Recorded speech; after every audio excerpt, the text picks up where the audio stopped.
It's time for Talking Michigan Transportation, a podcast devoted to the conversations with people at the forefront of the ongoing mobility revolution.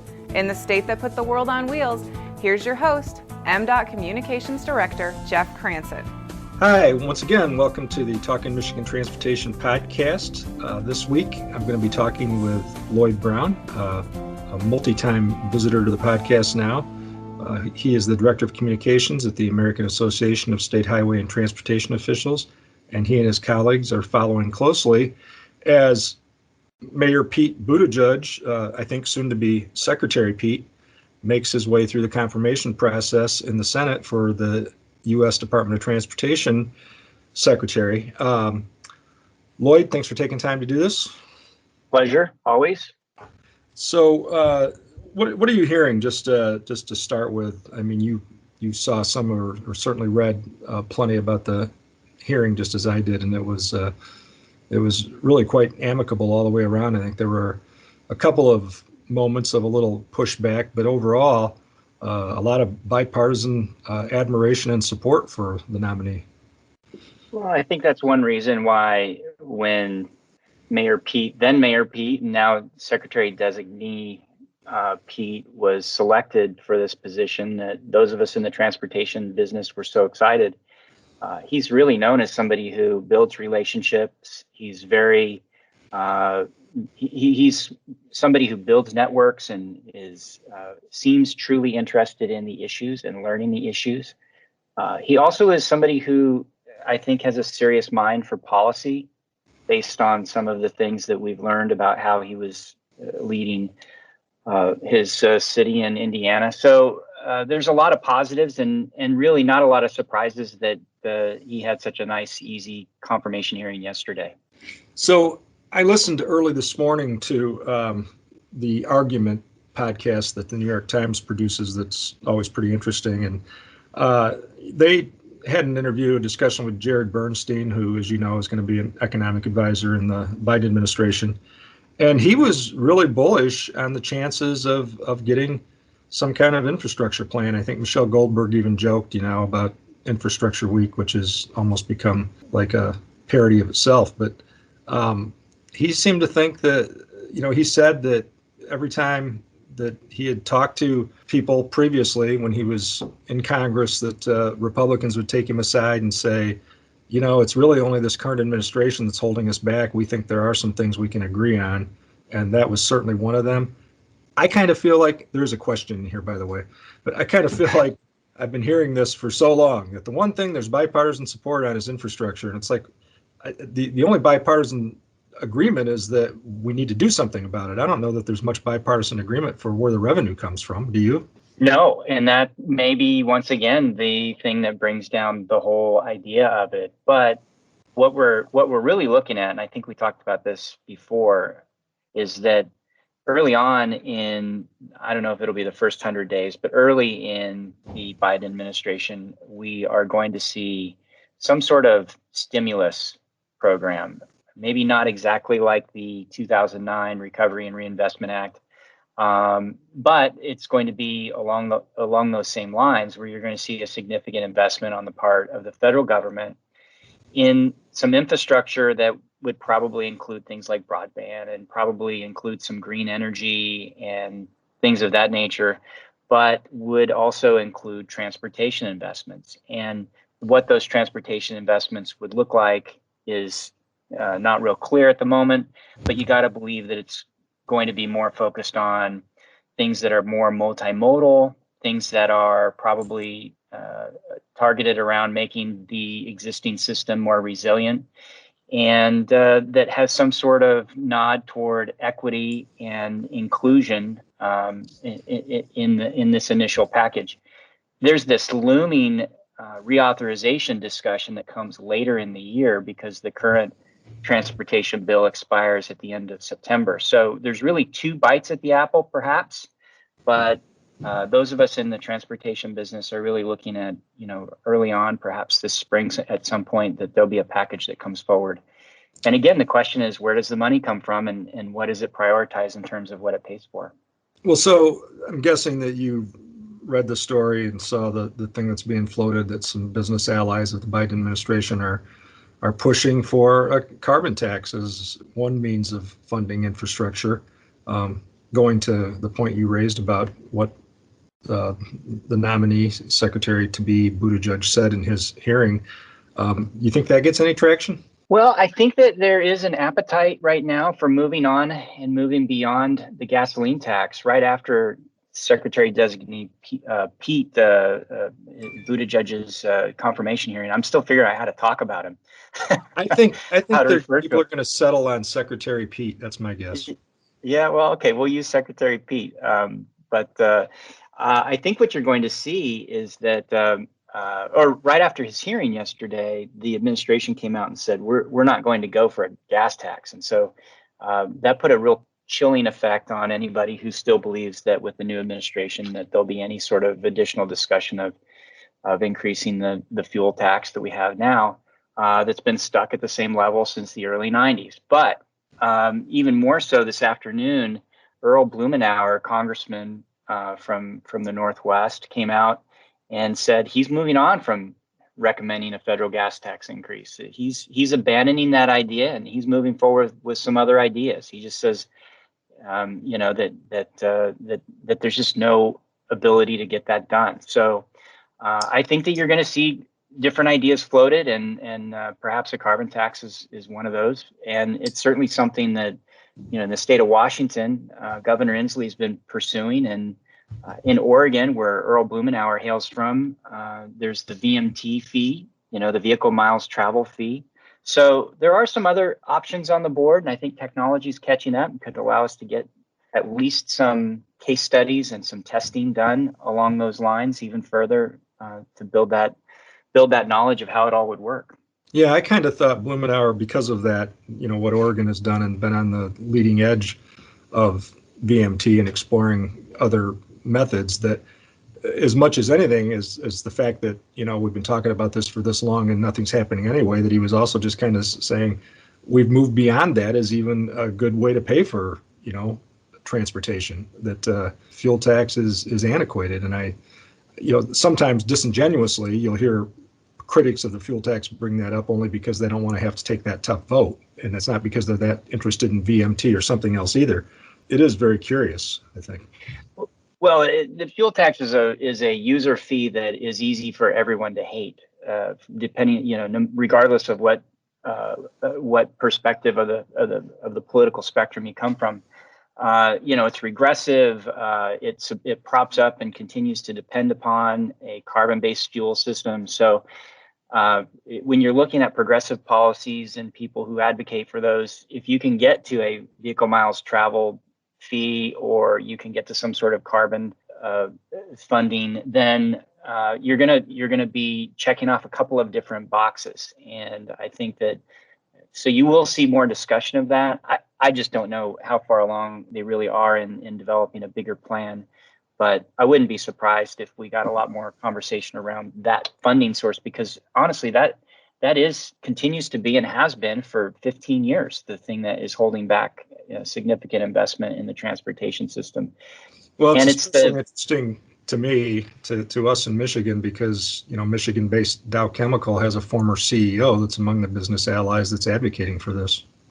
When you look at the continuing investments from the general fund, the federal general fund, into the highway trust fund, what that means, and I think you in Michigan know this as well as any state, is that when you pull that money out of the general fund, you have less of it that's available for teachers and less of it that's available for other priority programs. And this new administration has a lot of priorities and a lot of progressive policies that it wants to pursue. So it just doesn't have, I think, an interest in pulling more money out of the general fund to continue propping up the highway trust fund.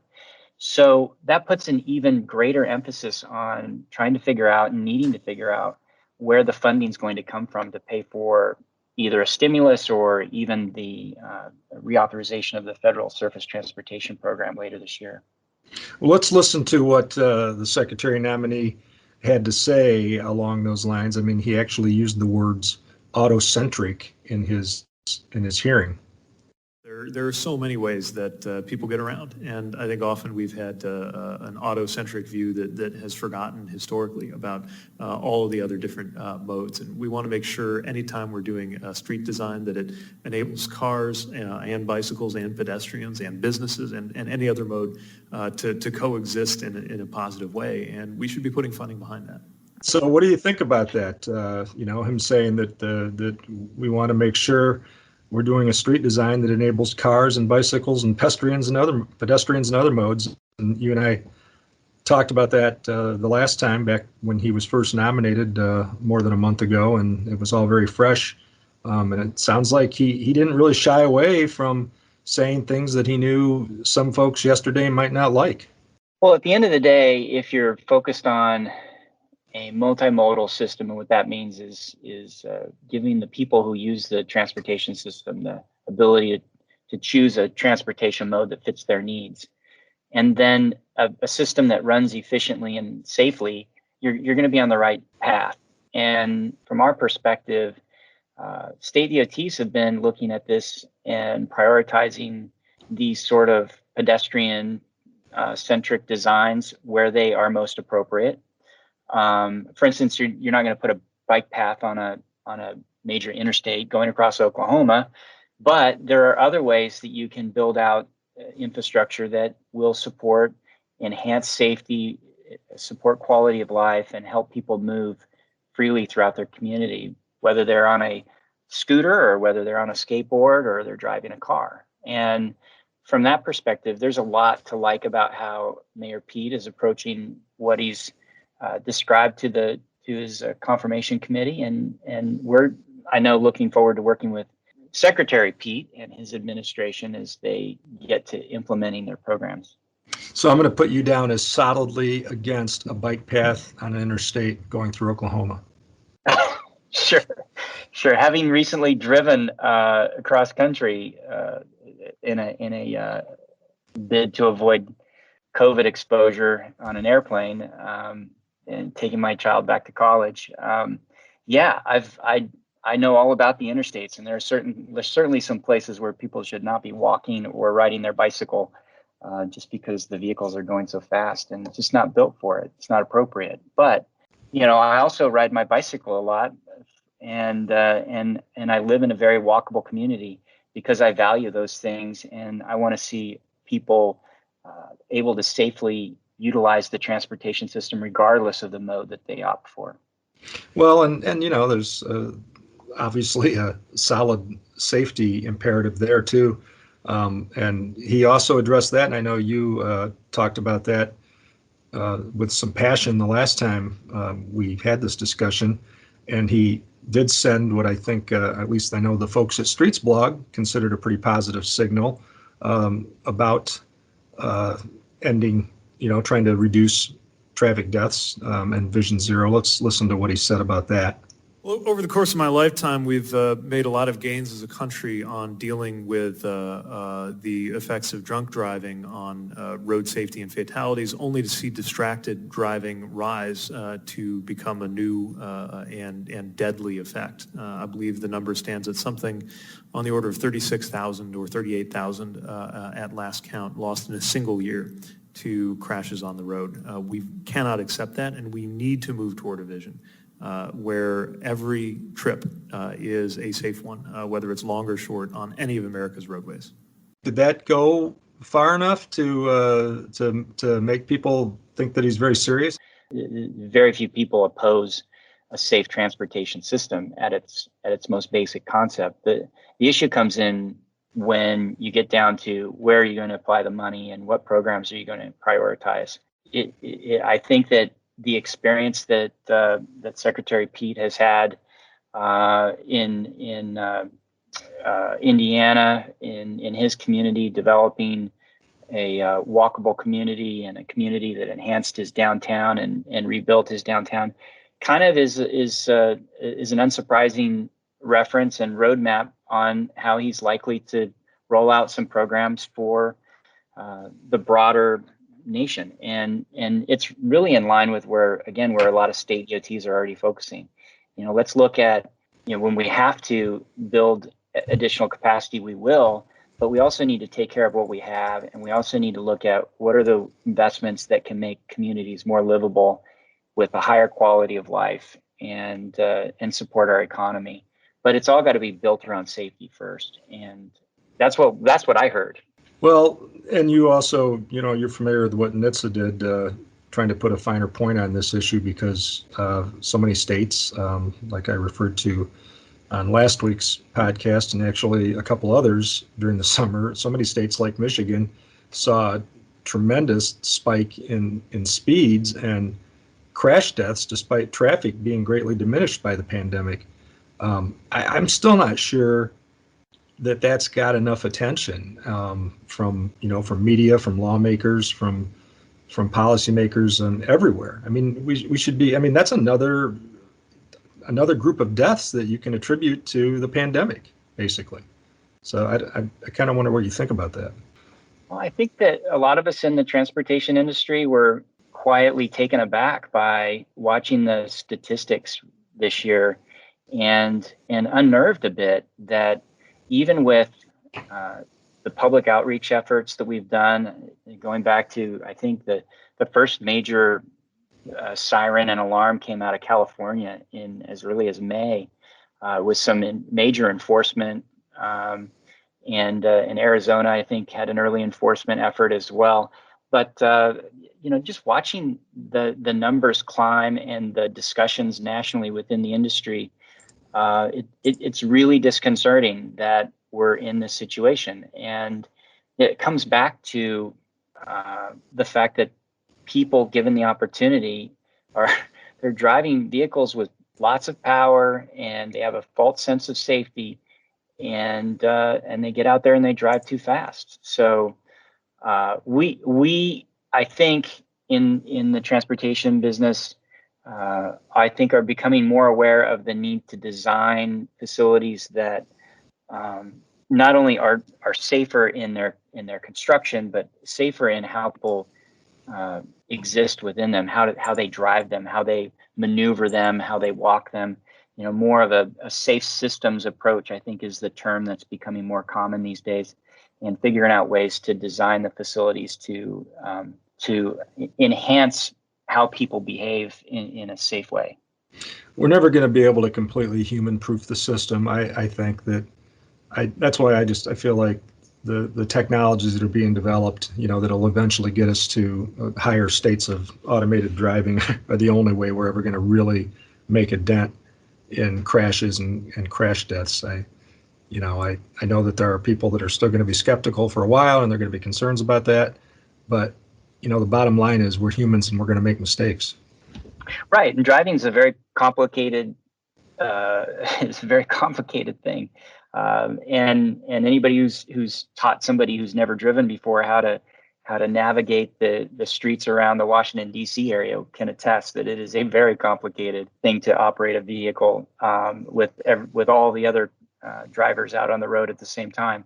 So, I'm not sure that the total answer is anything short of doing more automated vehicles, but we can't. That doesn't mean we can wait. We have to do what we can. We have to use the tools we have and move forward and try and help people understand the risk they take when they don't follow the rules, if they drive too fast, if they're in poor conditions, and try and get back to zero is the goal. Zero is always the goal. Towards zero deaths is our national strategy. So we got to try and get there. We can't wait, but it sure would be nice if people would drive a little slower and pay a little bit more attention. I did note that I think he called himself the second biggest fan of passenger rail in the administration now.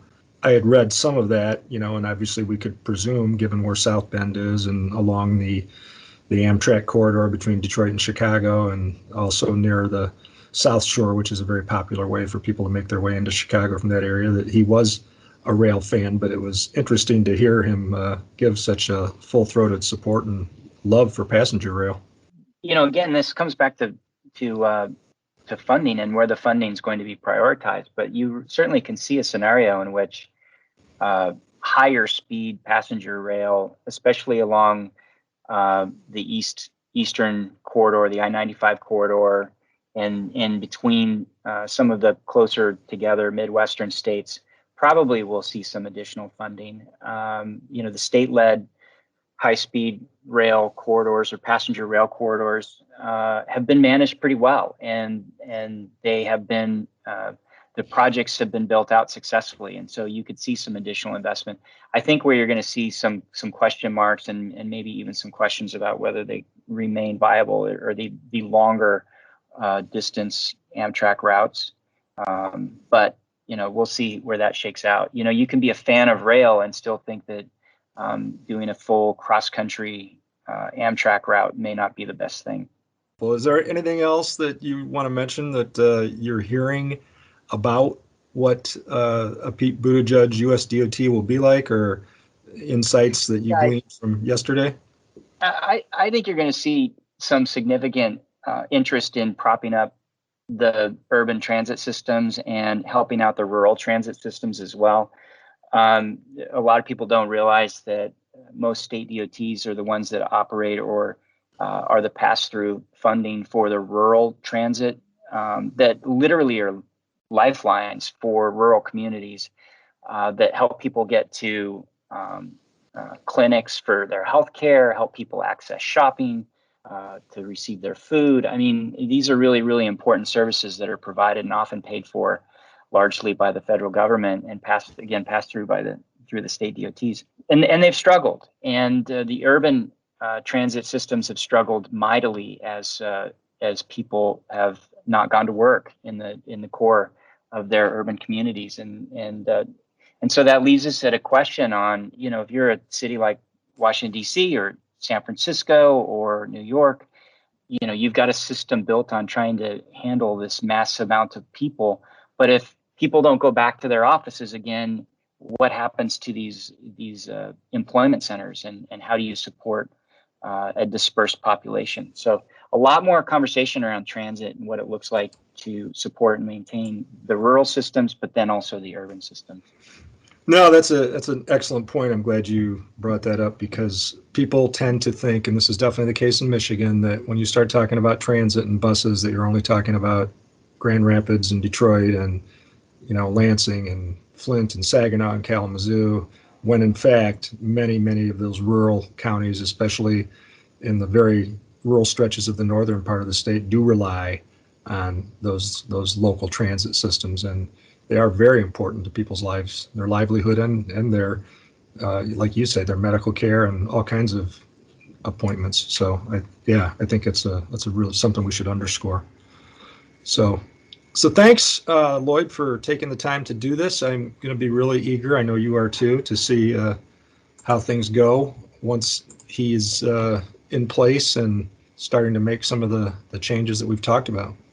Well, it's an exciting time to be in transportation. I was talking to another colleague of mine the other day, and really looking ahead that we've joked a lot about Transportation Week, but this may just be transportation's year when it sits at a nexus or between all the policy priorities and really helping shore up and get the economy going back the way we want it to go. Well, I mean, not to take anything away from former US DOT secretaries, but I don't know that there's ever been anyone that is as skilled a communicator as he is in that role. Okay, thanks again for listening to this week's edition of the Talking Michigan Transportation Podcast. Next week, I hope to be speaking with someone from Traffic Scotland about the concept they kind of pioneered to name gridders, which we call plows, and which is something we've implemented in Michigan and with great success. As of this recording, on Friday, January 22nd, since we launched this as just sort of a pilot, we've already got nearly 9,000 entries for names, which is a lot more than there are snowplows in the state. But it shows that there's enthusiasm for this, and Scotland had a lot of fun with it, and I'm eager to hear how it came to be. So tune in next week to listen to that. Thanks again, Lloyd. Yeah, you bet. Thanks. That's a wrap for this edition of Talking Michigan Transportation. Check out show notes and more by subscribing on Apple Podcasts.